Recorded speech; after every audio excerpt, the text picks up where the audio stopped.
truth of hell should encourage our witness. Can we ever hear the sigh of weariness? Can we ever have a moment of doubt, feel pain without being reminded of that place for individuals who know not Christ? In all honesty, we can't see any unbeliever watching his petty human activities, realizing what he has in store for him, and not be moved with compassion. Hell has two other aspects we rarely consider. They're curious as well as frightening. On earth, we take for granted two physical properties that keep us physically, mentally, and emotionally. There's the absence of light and the absence of a fixed surface. Hell is a place of darkness, Matthew 8:12. Imagine the person who has just entered hell, be it your neighbor, your relative, your co-worker, or a friend, hanging there alone with pain, unable to touch a solid object or see a solitary thing. Our friend begins to weep. They sob, they choke through the darkness, they become weak, and then those sobs are lost in just the roar around them of hell. As time passes, they begin to do what the rich man did.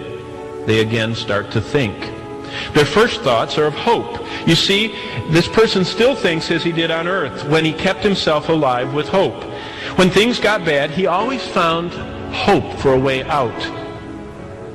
When he felt pain, he took medicine, right? When we were hungry, we found food. When we lost love, there was more love to be found somewhere, somehow. That's how life on earth always is. So he casts about in his mind for a plan to apply to the hope building in his chest. Of course, now he thinks of Jesus, the God of love.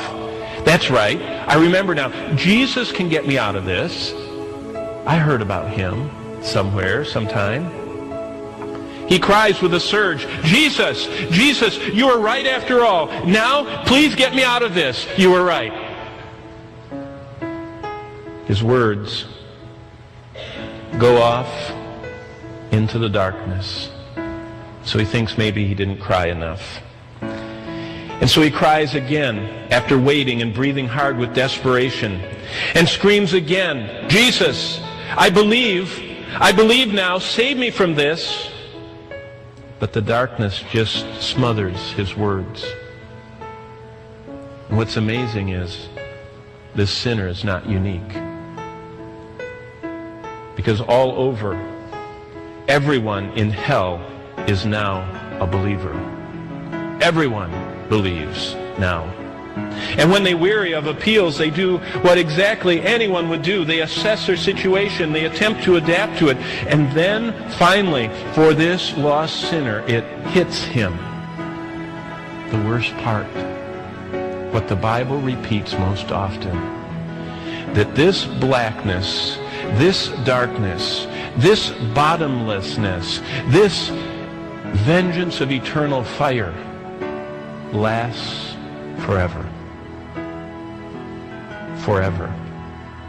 If you believe that God exists forever, if you believe that Jesus died to give everlasting life, then the very same terminology of forever, of God and of endless life for believers, is the exact same term Jesus uses every time he talks about hell. And so our friend, as he thinks of forever, his mind begins to labor in the blackness.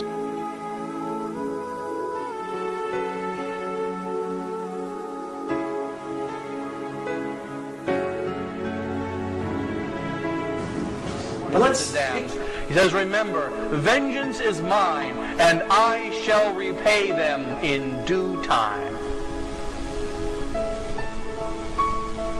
A little later on, Moses says in the sermon that God slays the damned in his own time because he has prepared a special vengeance. And he doesn't simply kill them after their first sin necessarily, though he does some. But he waits because of the infinite wrath of his justice. Just as his mercy is infinite to those that beg forgiveness before death, so his wrath is infinite towards those that do not. And he is preparing a special torture, says Moses.